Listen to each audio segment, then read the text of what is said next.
Okay. Hey there, welcome to another episode of Playing the Artist, a show where me and my colleague, friend, partner, lover, Alex, discuss about our endeavors of trying to be, I guess, full-time artists, and our trials and tribulations and our successes and our pitfalls and our vices and our desires. So, Alex, how have you been, sir? I've been doing well. Been busy. Yeah, you have been. Keeping busy. You've been your Patreon's popping off.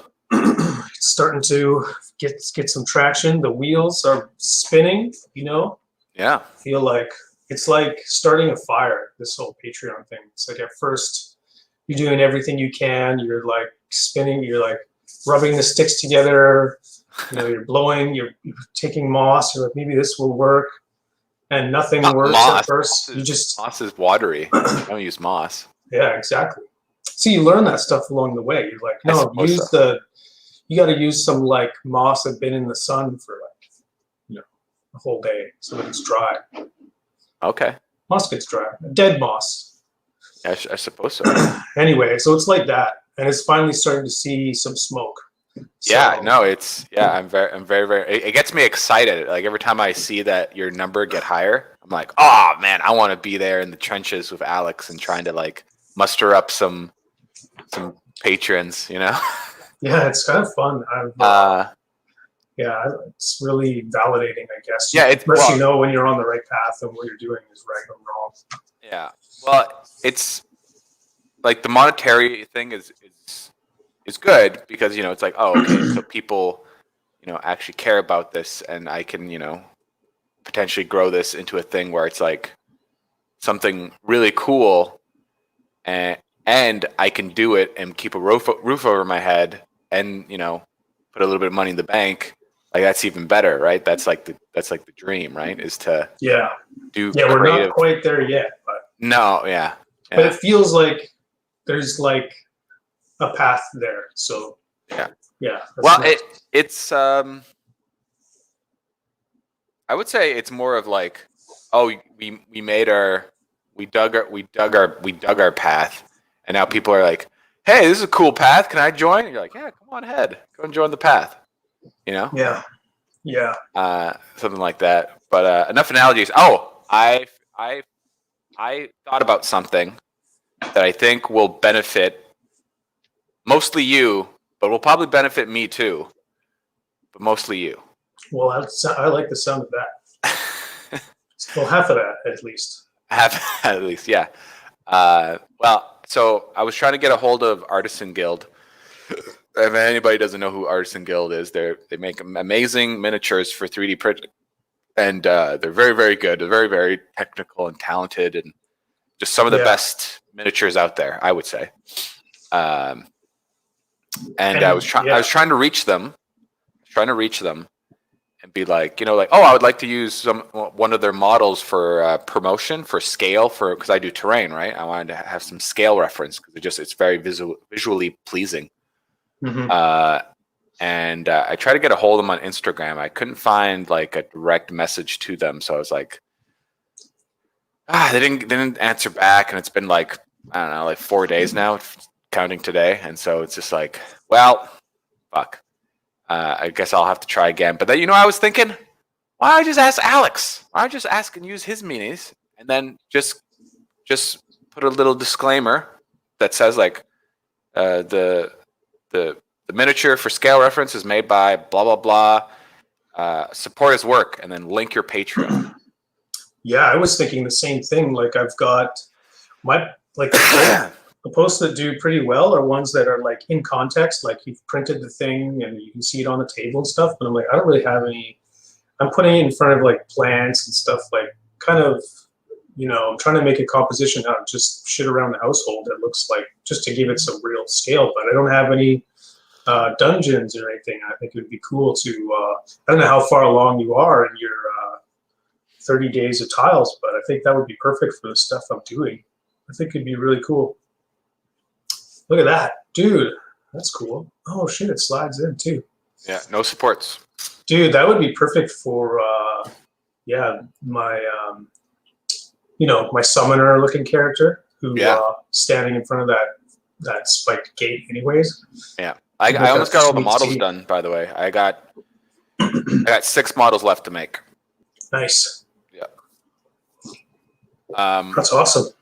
What was I gonna say? It just makes sense, right? Because like someone sees my work and then they see the mini, because people have asked me, because I've used this one mini, I forget the guy's name, but he's from Germany and he does all his stuff for free. And I would use his miniature for reference, and I put his Thingiverse page in all my posts when I use his miniature. Yeah. And and because of that, people he gets more followers and stuff like that, right? And it's just like, wow, I might as well use Alex's stuff because his stuff's great, and if he succeeds, then I don't know. I think I succeed too. In a weird way.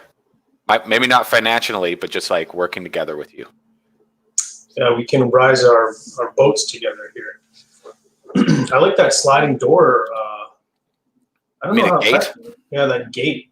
I don't know how common that is, but that's a really good idea. It kind of reminds me of HeroScape. Because HeroScape, you're constantly opening doors and stuff, and sliding. Or not HeroScape, but HeroQuest. Yeah, I'm happy with it. I got another door that's like not a gate, because like this has like is more gate like with all the little holes. And I have one that's like more like a solid kind of iron door. Oh, that's cool. I still have to make a boss door. The final one, and I'm probably gonna make a lever. Yeah. So it's like a lever you can put anywhere in your dungeon. So it's like go to so the characters can interact with that area or whatever. That's like old school. What's that game? Baldur's Gate. Where there's like every dungeon is just there's a lever here which opens a door like a mile away, and you're just like looking for levers and doors and stuff. Yeah. Cool. I'll probably make another wall piece, give some variety, and Cool. So when are you going to start sharing this stuff again? I saw the first post, I think. Did you just make one post on Instagram, or did I miss some? No, just one post on Instagram, just putting it out there. Before I release the 30 Days of Tile thing, I want to upload. So you remember I made that cool platform and like gazebo thing? Yeah, I remember that. Yeah. I took those down off Thingiverse because they were doing so well. And I was like, I could sell these. I don't know why I'm putting them up for free. And so I took them down, and I still have them. And I did a little bit of tweaking to one of the pieces, and I'm gonna put those up on my mini factory. And then so once I start pumping out these models every day, I'll have a link to my mini factory. Yeah. And that will if someone's intrigued, like, oh, what else does this person have? They're like, oh, here's a couple models. Maybe I'll purchase them. Yeah, I've been thinking about that as well. Like taking some of my the models that are performing okay at Thingiverse and moving them over to my mini factory to kind of start building a presence there. Because I spoke to Alistair on the weekend, and he's a really nice guy, and I think he had a lot of good things to say. And I think and he like really cleared up exactly how my mini factory works, and I think it's worth trying out. So yeah, that's going to be probably my first step is to like maybe move over my bokoblin or something and just put it up for free on at my mini factory, and then next month I'll have a new character, and then I should have three characters that I can store at my mini factory as well. So yeah, I'm kind of excited to see how that turns out. If it gets the traction, I'm just going to try it for a few months and see, because it's not free, right? So it's sort of like paying for advertising in a way. But everybody like everybody on My Mini Factory, they are somebody who owns a 3D printer, who likes tabletop games, and is like has budgeted some amount of money to spend on this stuff. So it's like the perfect demo, and it's just where people go. So it makes a lot of sense. And I think like, like what's the risk? There's no risk really. It's like you're not gonna go hungry because you spent an extra $25 a month. Like if you can't afford $25 a month, then it's 30, by the way. Oh yeah, is it 30? Well, because we're Canadian, right? Because they do it by American currency. Oh yeah, that's right. So yeah, there you go. Dude, you know what, man? I totally undercut myself on the I was just like I was just thinking about like on Kickstarter? Yeah, because like I remember looking at the analytics, and like a majority of people that pledged were from the United States. And, well, hindsight's 2020, right? I didn't know, but if I would have known that a majority of people from the United States were backing, I would have maybe put the price a little higher, right? Because what they're seeing is Canadian dollars, and when my Canadian dollars turn into American dollars for them when they visit the page, it's significantly cheaper. So was it 25 Canadian dollars? Is that what the tier was? So like your first tier was $25, right? Well, that was the early bird one, right? Yeah. Well, here's the thing. $40 Canadian is like $27 American. Yeah. So I should have had my early bird at like 52, and then have my like basic all in tier as like, I don't know, like 65 or something like that. Yeah. You know what I mean? So I just always try it to. Is what it is. If there's an option to set your currency, I always try to set it in US, because it's like, I think everybody is kind of comfortable converting their currency into US. I think that happens pretty much daily, UK or not wherever UK. the hell you are. Well, wherever you're buying from in the world, if you're buying something online, like it's pretty often that it's going to be in US dollars, right? So everybody, like very few people, I think, in other places in the world are like on a regular basis converting. What's my currency in Canadian? It's like going from Canadian to Scandinavian or something. It's like, or whatever, euros, I guess. I don't know. Maybe we do that, but I don't know. But anyways, it's just more of a baseline. So yeah, I think my next Kickstarter here, I'm gonna be charging a little bit more than usual. I shouldn't say usual. This is gonna be my second Kickstarter. Yeah, I think your stuff is worth a little more. I think. Yeah, me too. Yeah, I think you could have. I don't feel like it was too expensive. That's for sure. And a lot of people were happy, and they send like really nice messages to me, which is really endearing. Like people were really grateful for the PDF I made. Like they really loved that PDF. People were just saying like this is amazing work. Keep it up, and we'll support you in the next one. Did I tell you a story that somebody messaged me and they said they accidentally bought my campaign twice because their wife bought it and then they bought it? No. Okay, so that happened to me, and so I refund the dude. Yeah. Through PayPal. Yeah. And I actually like thought about it for a bit, because I was kind of reluctant. Yeah. I was hesitant on giving this guy, his money back, because I was just like, well, first of all, technically I can't like give him the money back. I would have to like, PayPal him, right? So I could have easily said, yeah, I could have easily just said like, sorry, I can't do anything. There's no refunds. It's like the transactions are done. Yeah. And but then I was like, okay, so what's the worst that can happen? The worst that can happen is I lose $40. And like, what's the best that can happen? I get a lifelong, customer. So I was like, you know what? I'll just give him the $40 back. And I just messaged him. I was like, what's your PayPal? And then he's like, oh, thanks, Ben. And then he gave it. And then he sent me a nice message back saying like, like, thanks a lot. I really appreciate this. We'll definitely back your next Kickstarter, which doesn't mean anything, but it's just like, it just felt right. It just felt like the right thing to do.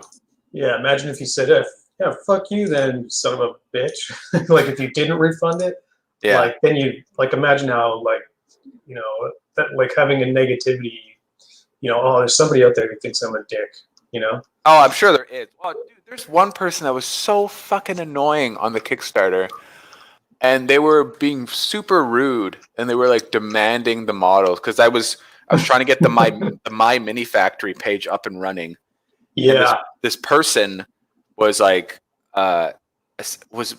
very snobby. Like think about a person at like a front desk that's like, I want to talk to the manager, and like then they talk about like, I've been here for blah blah blah and this, and like they just like it was very entitled, and they were saying like, I've backed other Kickstarters and we got our models the day after the Kickstarter was done, blah blah. And I was like kind of stressing. I was like, oh my god, so I like start giving these models or whatever, and then I like checked the person's profile.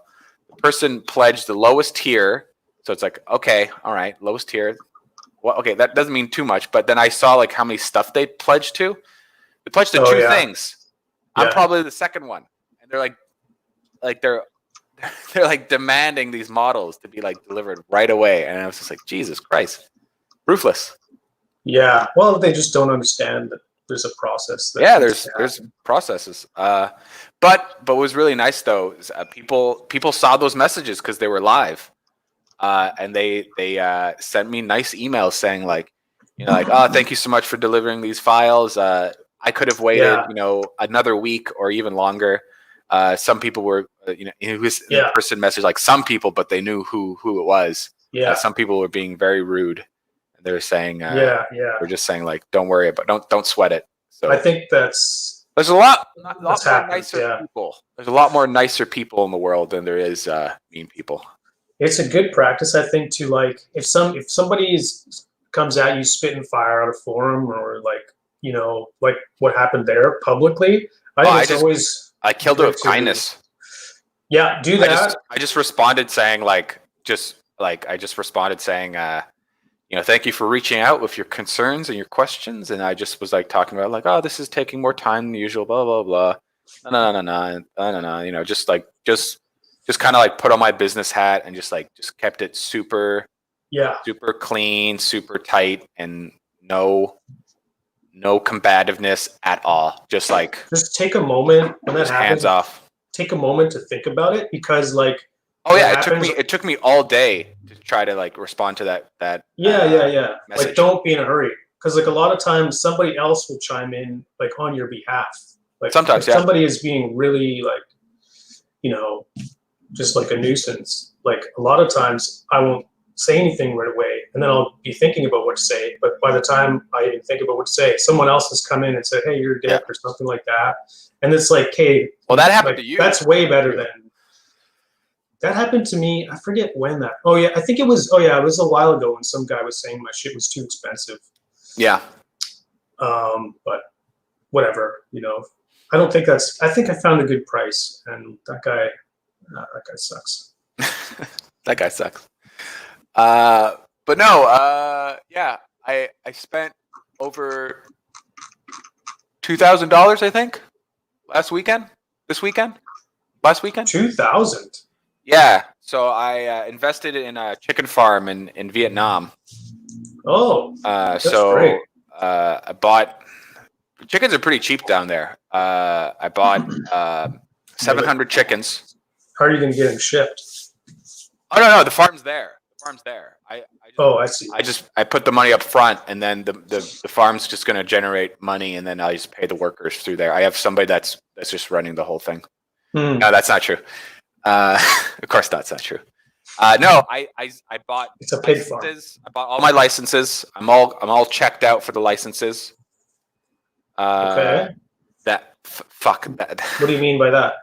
A Zbrush license.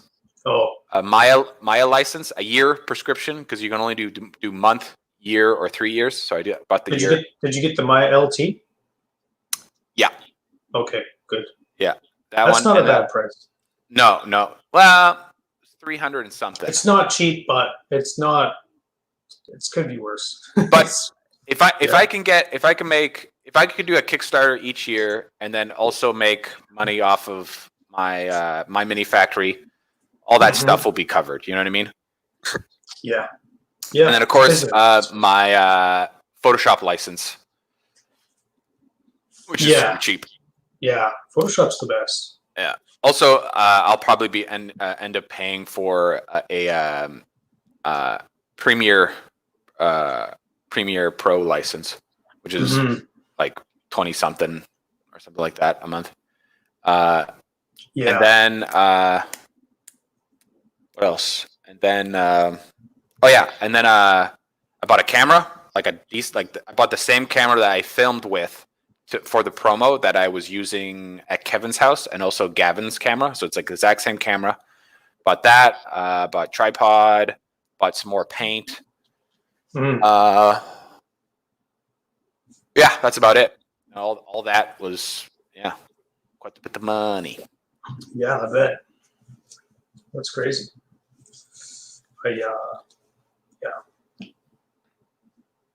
But it's fine though, because I save the receipts. It'll be fine. End of the year. Write it off. Yeah. I think you write off 100% of your subscription stuff, but your camera, like hardware, it's is like 20, 30. It's like over several years. You write off like percentages of it over a few years. Like I need to look into that again. It's tax time, so it's like every year I forget about it. I get it done, and then I'm like, okay, file it away, and then I forget. I want to get a printer, just so I can print out all the receipts, like including my internet invoices, and then my my prescription note invoices. Have you seen those printers that they don't use ink, they burn it in like receipts? Your video is like frozen. Are you there? Yeah, I'm here. Can you hear me? I can hear you, but your image is, at least on my end, it's just like a funny freeze frame of you with your mouth half open. Yeah, that's true. Hopefully the video is maybe better. Or hold on. Something. I'm going to share that. I'm going to see if. There. I just removed it and added you back, so you're a black screen now. Let's see what you got here. I can see your desktop. Can you see my mouse? I can see hundreds of icons. Yeah, it was so messy before, dude. I'm gonna go stop sharing, see what happens. Man, I think maybe it's your webcam. No, yeah, I know that, but I'm just I thought it was your connection at first, but I think it's pretty clear it's here. I don't know why it's well, shit. Well, fuck me up a river. Yeah, well, it's okay. We don't need to see your face for a whole hour. That's true. That's true. Hey, well, since we're here, maybe I can show off some of the 30 Days of Tile stuff. How about Let's do it, man. Let's see it. All right, I'll put your screen back there. All right, I'll just open up my legal Maya.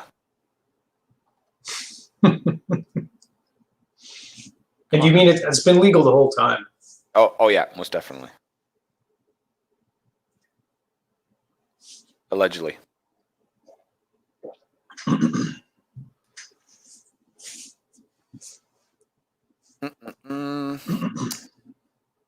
Oh hey, what are you working on next for your next entry in your your Patreon? It's a character. It's a female character. She's like kind of a ghostly kind of. She's like a nun, but not. Nun. She's like a fantasy. She's like a fantasy, not like exactly a nun, but her outfit is inspired by like religious garb. But it's it's like it's fantasy, so it's got some design to it. It's like not. I don't know. It's not super tasteful. It's like, but it's somewhere between. It's like what I'm trying to avoid with the design is like those Halloween costumes, like slutty nun. Oh yeah, slutty nun. But it's also like fantasy characters. So it's got to have a little bit of. It's got to. I want to show some anatomy. You should check out the Sisters of Battle from 40K. Okay. Yeah, they're like the whole premise of the Sisters of Battle are these nuns that like burn heretics. So they have like a lot of flamethrowers, and they all have they all wear white wigs. So even if they're like, doesn't matter who, like if they're Asian or black or whatever, they all have white wigs on. But Okay. they have this like certain type of armor, and they have these like fleur de lis on them, and they look kind of very like gothic, but very religious as well. And they also have a couple characters that have like the nun hat, you know what I mean? And they're like the elders of the Sisters of Battle. Sisters of Battle. So Yeah, 40K. I'm pretty sure I'm that's gonna it. type that in now before I forget about it. Yeah. You got it? I think I'm. Oh, are they? Oh, these look like they've got guns and stuff. Oh yeah, they got all sorts of weapons. Sisters of Battle. Oh, okay. Yeah, for sure. Yeah. Anyways, Cool. Okay. want to take a look at my shit? Yeah. So yeah, this is in the promo. This was like the first one I made. And so these are all divvied up like per day release. So this is day 1, day 2, Yeah. Cool. 3, day 4. These are corner pieces. So if you want to clip off a wall or add a corner, these two will come on one day. And then here's a big kind of floor plan, big floor piece. Oh, that's fun. You know, and then some more corner pieces, like a four-way connection and then a T connection. Oh, cool. And this is like some sort of weird summoning kind of thing. So this is like it's almost like Yeah. so. Like I'm really excited to actually print this one out because how I want to paint this is I want to paint this like this kind of carved out area. Yeah. It's like almost like glowing. You know what I mean? Like something has like been summoned or blown out, like I don't know, something's like coming out of the ground almost, or like something like from the sky, like pierced it or whatnot. Yeah. Another skull kind of variation of the last one. What's different about this one? I just don't know. Skull's big and different. There's these little flap things, and then the design here is a little different. You can tell. Oh yeah. Here, can you see? No. Compared to that one. How can you not tell the difference? I don't know. Oh my God, Alex, you're killing me right now. Okay. Well, there you go.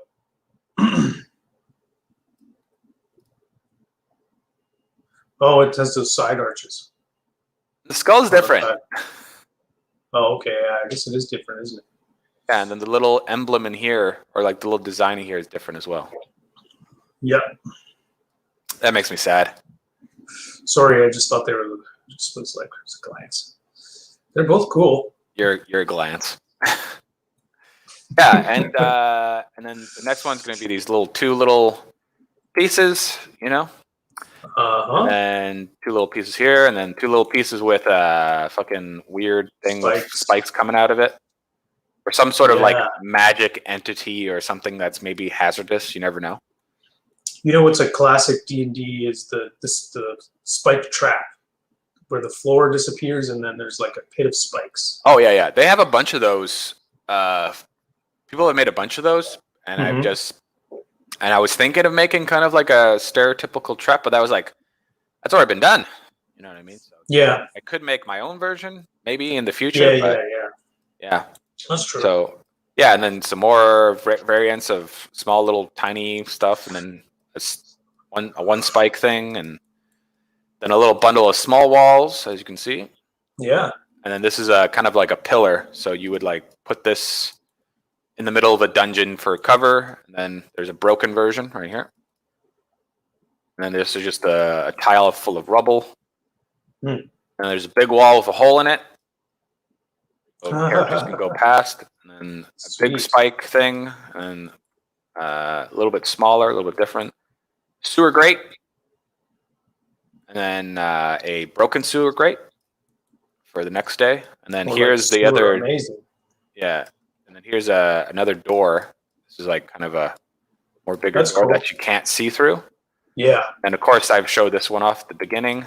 Yeah, that one's pretty sweet. one that you can see through.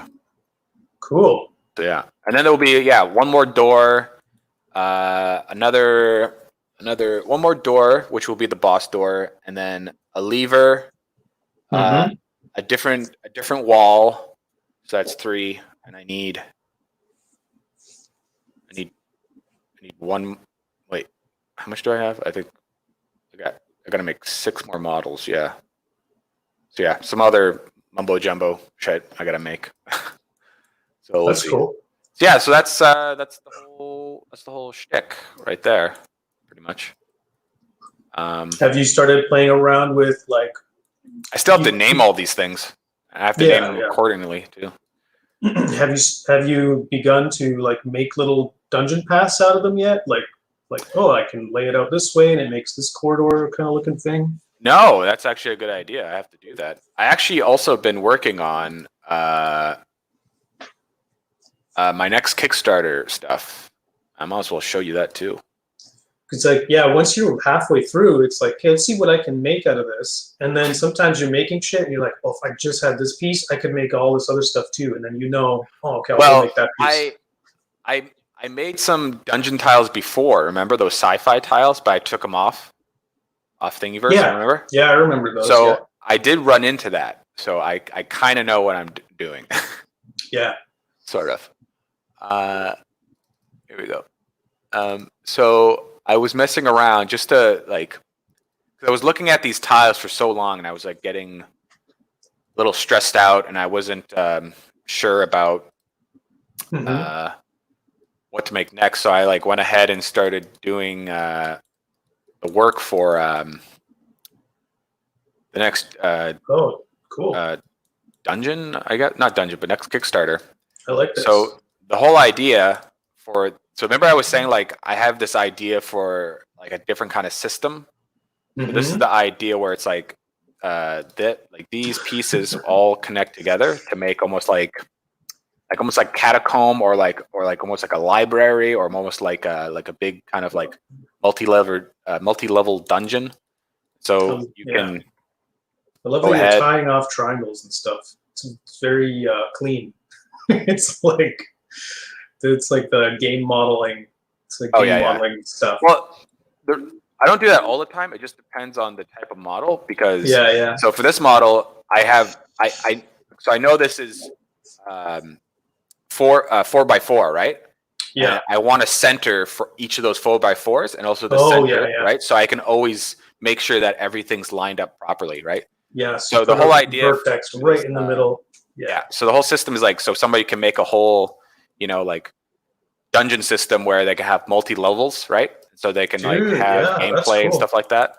And then I have these pieces here that can attach for railing, or just just like some sort of decor around the sides, right? And I actually designed, so these ones are stuck together, but this will be a railing for the stairs. I actually designed it so when it prints, it will print flat with no supports, and the railings will be printed diagonally, not diagonally, but like on a slope. But it'll be good enough to like make it without supports. You know what I mean? Will this really? I don't know if this will though. Have you tried it? Because that cutout you have. I don't know if you can bridge, because it's at an angle now. You might find it's. What do you mean? So you have the Boolean in part, right? Essentially, like the cut in. What are you pointing at? You mean here? The part that goes in, the inset in the middle. Oh, here, right here? Yeah, so normally, like, you bridge across to make that happen without supports, right? Oh, yeah, that's true. Well, I guess I could just add the remove support, because in here, there's these little supports that come with the actual model. And you rip those out or something? Yeah. Okay. Yeah, you might. Yeah, maybe that's all you do then. I can't show you, but like the last model I showed you, they like this is the basic like open lock system, right? Yeah. They come with these little tiny supports that are already built in. Gotcha. And you have to clip these out. You don't have to clip them all out, just the ones you need to use, right? So there's 3 sockets, and so you clip those out. As you can see on these stairs will be printed on their side, actually. Yeah, Like, because I'm pretty sure that they're yeah. you can only bridge horizontally. Yeah. So this will print without any supports for sure. Because like these don't need this because I've printed. Oh yeah, maybe that's all you need to do is print it on its side, like with those faces sticking up. Yeah. Like this one. Yeah. Oh, this one? Yeah, just turn it sideways. Yeah. No. Yeah. No. Because the railing. Like imagine this has railing, right? Well, so you're gonna add more to this piece? Yeah. Well, then this is just a placeholder. This is just like the dimensions for the 3D model. You know, to be honest, I might actually need some supports right here, but that's fine. Why don't you like just rotate it, or maybe just for me, just explain why if you rotate it on the x-axis 90 degrees. Do you mean this way? Yeah, like that. Oh, yeah. If I go this way and then I try to add like some sort of like scaffolding, not scaffolding, but like you want to be able to railing that way. But no, if I add railing, then there's all this shit hanging down here. You know what I mean? There'll have to be a bunch of supports right here. So if I do it up straight, I can. And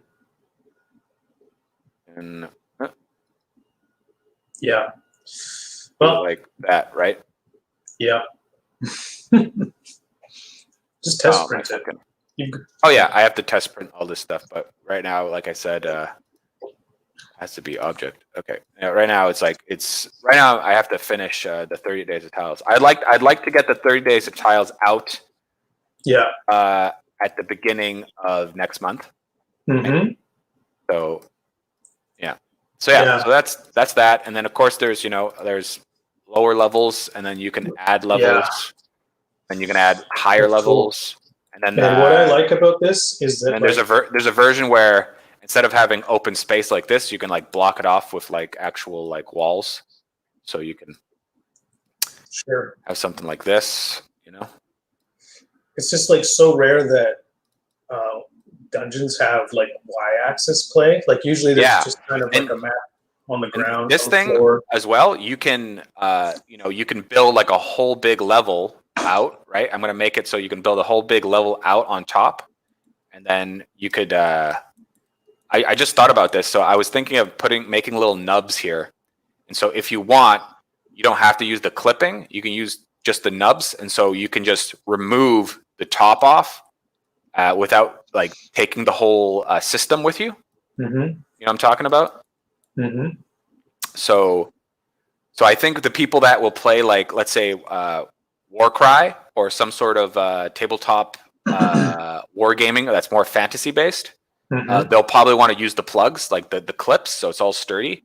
And the people that are playing for more fantasy RPG, like Pathfinder or D&D, they'll probably just want to use no clips, and so they can remove the top. In case they need to just... or add the top, right? Yeah. So there's stuff like that. But what will be really nice is that you could use it for a Warcry game, or you could use it for a D&D game. So because with that, because my last Kickstarter, I didn't have that much Y play, and also like crossing of like to point A to point B that's on Y axis. So I'm tackling that, but I'm also tackling it very differently, and I haven't seen this before, right? Like this is all me, right? I've never seen anybody do anything like this, so I'm really excited. I'm engaged. And, yeah, it's cool. Yeah, it's cool. I would maybe, because like to sort of like you said, like with your last Kickstarter, some people wanted a way to get onto the roofs, right? That was like using a ladder or a bridge or ledge, like from one to the other. Some sort of scaffolding. Yeah, it'd be cool to think of other ways to get up on one of these platforms besides like the pathway that they've created. Like maybe there is some sort of ladder equivalent, or like. Oh yeah, I thought about that. I was thinking of making because think about it, it'd be really interesting to like have characters go up on a platform, like they get up, up here. Yeah.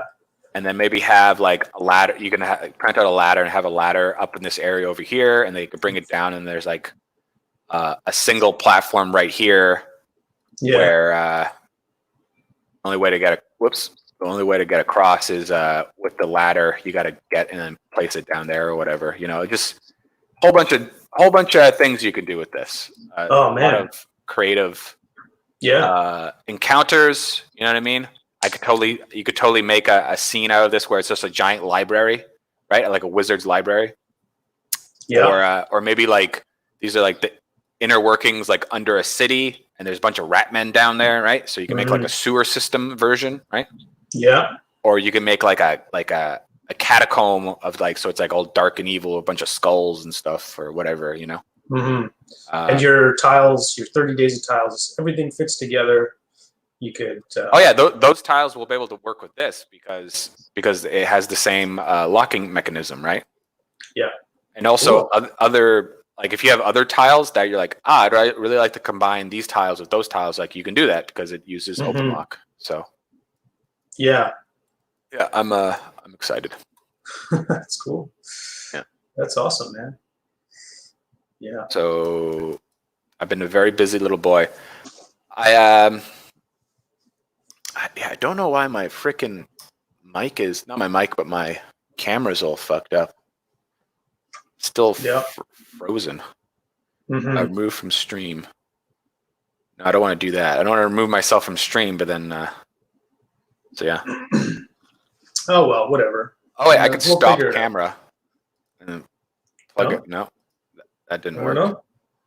That didn't work. But at least now there's like an icon of me speaking or whatever. Just take the USB thing out and blow into it, and then plug it back in. This isn't a Nintendo DS. This isn't a Nintendo game. What about you, dog? Why don't you got something to share? I don't really have. I could show. I don't know. I could. I don't have my ZBrush open right now. I'm kind of in a weird state of like. I'm creating. I'm like working. I'm modeling, but nothing is super done yet. I'll show a weapon I made recently because it's actually kind of more or less done, I guess. So the weapon, it's the weapon that my character is going to be holding, and it's also what's that? My camera. I don't know. What do you mean? I don't know. Oh, I'm browsing in my. Well, it's working on my end, so I think it's working. Oh, there you go. Yeah. There we go. I can see. I just unplugged it and plugged it back in. It started working. Okie dokie. Actually, here's what I'm going to do. I'm going to show you the concept first, and then I'll hit you with the model, and it'll be like make some sort of sense, maybe.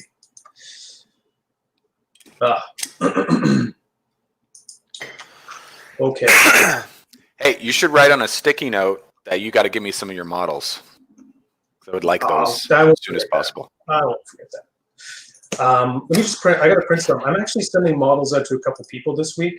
Like we talked about, I'm sending some to Sam, and I'm also sending some to this other guy on Instagram. His name is NPC Voices. So he's gonna do a little review of them. Oh. And hopefully he likes them. So this is my reference page for the character. Also, sexy ladies. A lot of sexy ladies, a lot of scary, spooky ladies too. Oh yeah. Yeah. So I guess I can there's some gear and like stuff on the left. Was Sam like, what are you looking at when you're looking up Oh reference? yeah, she's always like, she's like, just ridiculously like she's interested in it. Those shoes are totally Sisters of Battle shoes.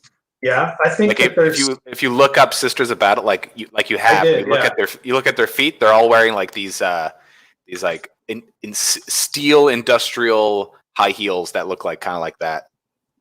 Yeah, I think that there's something about that shape that's like kind of nunnish. I don't know what it is, but what I like I about these definitely ones don't. is Definitely don't think none when I see those. well, imagine the heel wasn't so tall. Okay, Like, fair I think enough. they wore those old clodhopper type boots. Yeah, I Anyway, know what you're so talking about. I've got some specific gear reference here. I've got sort of like some look and feel kind of mood stuff here. This is like expression, kind of Yeah, anatomy stuff. And then there's some more outfit design here that I wanted yeah. to include.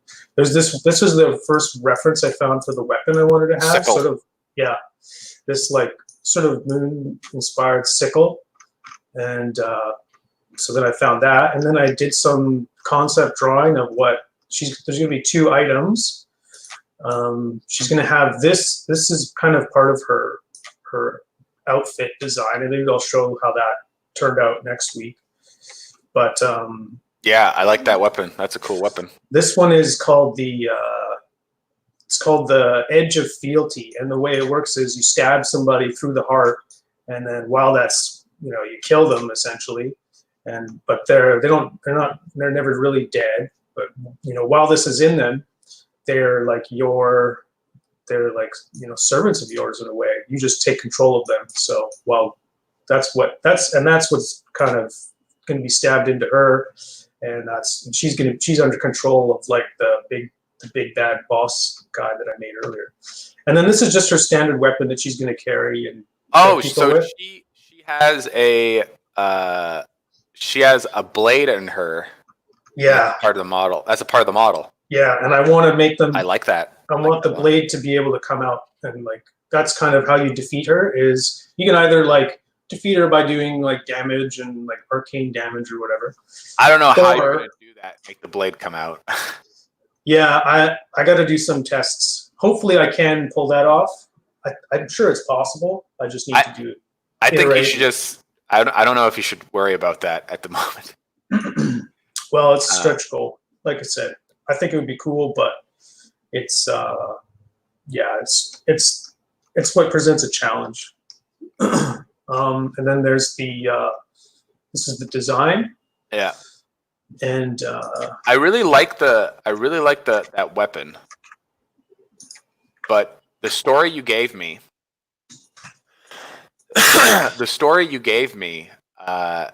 almost gives me the feel of well, maybe not. Maybe that's just the way I'm seeing it. Well, this whole series, right, is kind of every character is like linked to one another, and there's the theme is like there's a theme of control. Like there's this guy, the first dude I made with the wizard with the staff. He's in control of everybody, and in different ways. Like he's in some ways like people are his servants, or he's like a puppeteer of theirs. But with this chick, he's got kind of like an enchanted sort of like tie to her. Like that's what he does. Like he controls people. He lures heroes into his dungeon to just he wants just like powerful heroes to like do his bidding, and like he just wants to add to his collection of people he controls. See, so this reminds me of the story of Conan the Barbarian. He has one story where he goes to like a castle, I think. Yeah, he goes to a castle, and there's a wizard in there, and the wizard controls like everything in the castle. So there's like traps and possessed things and stuff like that. But then it turns out that the wizard's dead, and his pet took over his position, which was this weird like monkey man. He's like this half like ape man or something like that, and so. But anyways, there's an element of that where it's like, oh, there's this person, this wizard in a castle, and he controls all these traps and characters. Yeah, and, I think that's pretty old trope in all fantasy. Like, oh yeah, most definitely. I think Baldur's Gate has specifically a story the story that you're describing. I'm pretty sure there's like a big expansion that like that's what the expansion is. It's like this one giant castle with a dude in it, and there's like a bunch of characters and traps in it and stories and whatnot. Mm. Yeah. Whatever. I'm just going to show the other one because. Yeah, for sure. No, they're cool. Love it. This is the other edge, the other the other sword. But you know what's cool about this too? You're making your cards at the same time. You know what I mean? Yeah, this one. Like you're writing a story and you're writing design for a character, and then also you're making the item cards as well. So it's like you're really hitting on those three elements, you know, which is really, really cool. And you know what's funny though? You're putting yourself into constraint, but that's okay because in those constraints, you start to get creative. You know what I mean? Yeah, that's the hardest part is finding and really like putting your finger on what that constraint is, right? Yeah. Because it can it's so open ended. You can do kind of whatever you want, and it's all the plan is all up to you. It's right, so it's hard to say, and it's hard to limit yourself and actually say, oh, because constraining is like I'm going to do this, but it's also like I'm not going to do that and that and that and that and that. And then once you're comfortable with it, then you can start to say, well, yeah, that's good. You know, you don't want to do that. Like for me, it's really important that I try to make everything supportless. You know what I mean? Yeah, which is a constraint unto itself. Yeah, so it means I have to try to get creative on like how I'm going to make this thing print, right? But then also make the models somewhat interesting to print. Yeah, you know. So it's good to have constraints because you know you start making stuff interesting once your back is up against the wall. You know what I mean? Yeah. But also, you know, you can make what you want to make as well. There's a way, even though you might have constraints in a certain field of art, right? So like Pete Mortebacher. Mortebacher sounds like somebody that owns like a cereal company. Mortebacher, you know. But anyways, that's the way I feel. Anyways, he always brings up this Antoine one story. Cereal. Dude, I haven't had cereal in such a long time. Cereal would be great. What was I gonna say? He brings up this story, the artist that made Hellboy. You know what I'm talking about? I know what Hellboy is, but you know, like the art style and whatnot, and like the comic and all that jazz. Yeah. Well, he wrote, like, he hated making cars, right? He hates drawing cars. He hates making the perspective of them. He finds it difficult and he doesn't find it engaging. He finds it really boring. Okay. So he was like, you know what? The next series of Hellboy, he's only in hell. That's it. So there's no cars in hell, so I don't have to draw cars. You know what I mean? So he was in a box and he's like, you know what? I'm going to work around this box, or maybe even jump outside of the box for a minute and then figure out how I can make this more enjoyable, but then also, you know, do this thing I enjoy doing. So there's all these ways you can think about. Well, he put himself into another box. Like hell is a box itself, so it's like, you know, you can't. Well, I wouldn't say also make trees and stuff like that now too, right? But but it's like a heavenly area though, so right, so he can go to a portal or something. I don't know. I've never read the books, but I'm sure he does a bunch of clever things, right? So what I'm trying to say is like, it's okay to put yourself in the box because you can start getting pretty clever. You just need to like sit in it long enough. You know what I mean? Yeah. Those the railing system I just showed you, the railing system. Like I was fiddling with that for a while, you know what I mean, to try to figure it out to get it the most optimal as possible. And you brought up a good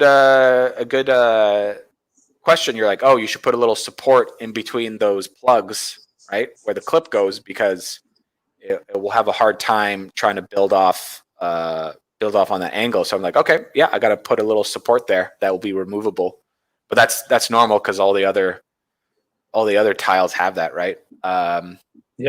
So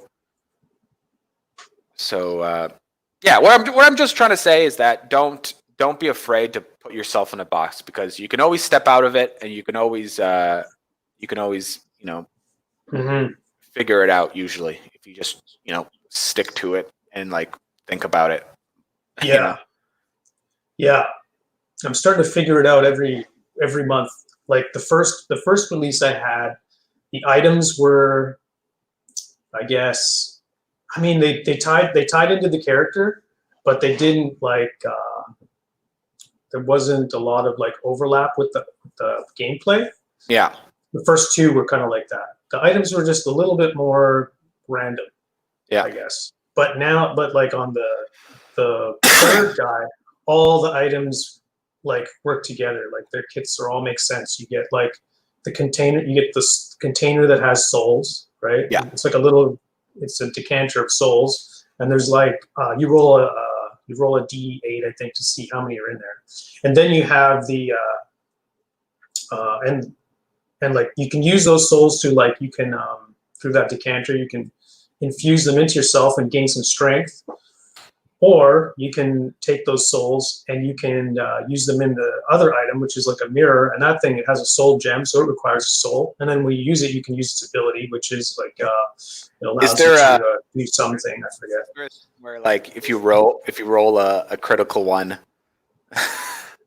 that you become like possessed by like a bad soul and you become like sick or something. Oh, like that would have been. That's a good idea. That's a really good idea. So it's like there's a risk here. So if you roll high, you get like the soul of like a warrior, and you'll get like, I don't know, plus one to strength or whatever. Yeah. And if you get a soul of like somebody that was a disease, or like a thief or like some sort of bad person, you get some of that trait or something like that, where you I don't know, become sick or ill, or you get like a weird tick where it's like you have to open up everything. You know what I mean? Because you ever played Darkest Dungeon? No. So, but another game you're talking about. Yeah, great game. I actually worked with. I didn't work with them, but when I was working at Fathom Interactive, the Darkest Dungeon guys, they were working in the same building as us, and they were working like on a little office just nearby. Like it was just kind of closed off by glass walls and a glass door. And a very small team. There was probably, I think in the studio, there was probably 5 guys or maybe 4. And then they had one guy that was like from the UK or maybe somewhere else around Canada that was doing work, by the internet, through the internet with them. And great guys, really hardworking. And anyway, so in that game, Darkest Dungeon, you can develop ticks, like quirks or something like that to call it. And some could be negative and some could be positive. So a negative one could be like, so you'll be like walking down the dungeon and there'll be like items you can interact with and open up. But sometimes when you open up an item, it might be a negative thing, or you might cut yourself or get poisoned by an item. And one of the negative ticks is it's like greed. So they have to like check for stuff all the time. So every time you pass by something, there's a high probability that they'll just open it by random and that you can't control them. Yeah. So sometimes it turns out it's okay and you might get gold or an item or whatever. Or sometimes it might be bad where it's like the thing is cursed, so you get cursed, or the character is like this. There's no value to this. They're like, I don't want it, and they just throw it away. So they don't even keep the thing that was in there. So there's all sorts of like little bad ticks and good ticks. So maybe you know what, here's some homework for you. You should actually maybe try out Darkest Dungeon and maybe some of the quirks and the stress mechanic. There's a stress mechanic. Maybe you can take a little bit of that and write it into your lore, or write it into your items, or write it into your characters almost. You know what I mean? You never know. Yeah. Maybe. I don't play a lot of video games these days. Neither do I. I played a game on the weekend, and that was kind of Connect 4? Huh. Hey, Connect! Don't talk shit about Connect 4, my friend. Your woman beat me at Connect 4 like 3 times in a row. She was so good at it. Wow. Don't you remember? That was your birthday when everybody showed up. Everybody showed up at the last minute. Yeah, that's right. Nobody shows up on time for anything. But I do live in New West. Yeah, I thought I was getting late. I was like 5 minutes late, and I was like, oh, it's just you two. Yeah, I was sitting there for 5 minutes, like, well, I think it's going to be just you and me today. It's like we're just gonna eat some pizza together. Nice. So yeah. So I guess that's that for that. Yeah, we should wrap up. But I'm going to recommend Tabletopia. That What's is that? some pretty cool software. It's sort of like, have you heard of Tabletop Simulator? It's like a virtual, it's like online board game. Yeah. Tabletopia is similar to that, but it's totally free, and all the games are pretty much free. Like some of them are premium, but I haven't even seen a paid game yet. Like I've been browsing the library, and all the games I want to play are all free, and they're not crappy games. They're games that exist. So I don't know how it works, but yeah, it's really cool. I think it's like, pretty close to. It feels a lot like playing a board game in real life, and in some ways it's better because you're never like leaning over the table and shit like that. So how do you play it with you? You just playing it by yourself? No, I was playing with Randy on the interwebs. Online. Yeah, we had a Discord channel going, and then we were playing dice. Well, shit, I should. We should play a game of something one of these days. Yeah, me and you and Gavin and maybe somebody else play some kind of board game. That's a good idea. So yeah, just you can go on Steam or you can go on just the web browser. That's my recommendation for the week. Not that we do recommendations, but I'm going to recommend Dice Throne on Tabletopia. Sounds good. Have you played Dice Throne? Dice Throne? Dice Throne. No, you talked about it a bunch. Oh, okay. We should play it. Yeah. My birthday's coming up. Maybe we'll play it on my birthday. Already? Oh my God! Maybe nobody will show up for that one too. Yeah. We're not supposed to show up anywhere. So yeah, I was supposed to. Sorry, me and Gavin were supposed to have a little like birthday jamboree on March 20th. For his birthday? Yeah, because my birthday is on March 10th, and I didn't hang out or do anything with anybody. I was like just gonna wait for that day and just like hang out with Gavin and everybody, right? And you would have probably been there too. But yeah, the coronavirus came out, and that was, they put a kibosh on that. But you know what? Me and Gavin, we're gonna try to. So I think next month here they're supposed to be letting things start to breathe a little bit. Maybe, who knows? Yeah. So we're planning, and if we have to move it, we'll move it. But we're planning. Bad movie night on the 15th. Of May. May 15th. Yeah. Cool. Yeah. Yeah. Like they're starting to. I get that sentiment as well, but like Gavin and I, because like our girlfriends both work at the hospital, we're probably still pretty like high risk people to hang out with. You know what I mean? Like if you're gonna hang out with somebody, probably not people who've been to the hospital recently. But yeah. Oh well, whatever. I'm sure it'll be fine.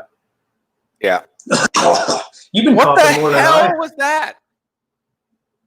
You've been coughing. You've got more COVID than I do. You coughed like 8 times today. Yeah, that was it was the morning. I got, the morning raspy morning throat. Damn, Gotcha. So okay, let's an hour. Do the thing. Well, I was going to ask you first, just so we end it off. What are you going to be doing this week? I'm posing. I'm just doing ZBrush work. I've got to get this character done. I want to lock down the sculpt, the pose, and the sculpt, so that the model. By the end of this week, I want to be like ready to do some print testing of the figure. Yeah, I got a few people on Patreon with resin printers who are really happy to do some beta I saw testing. that. That was really cool. Your stuff's looking pretty nice resin.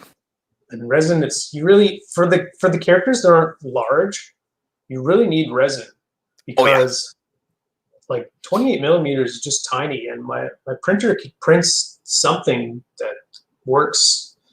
It's just never as good as resin, even though I got it dialed in, and I think my printer is like doing as good as it can. It's like, man, there's just no comparison to a resin printer. So yeah, I don't know. One of these days, I'll One of these figure days. it out. Yeah. So yeah, that's what I'm up. Okay, good. I'm going to try my hardest to finish those 30 days of tiles. When And do then, when does the 30 days begin? Is that going to be May? it'll begin when it begins. You're not going to tie it to a month. You're just going to start doing it. Yeah, it's just gonna last 30 days. You know what I mean? Yeah. Cool.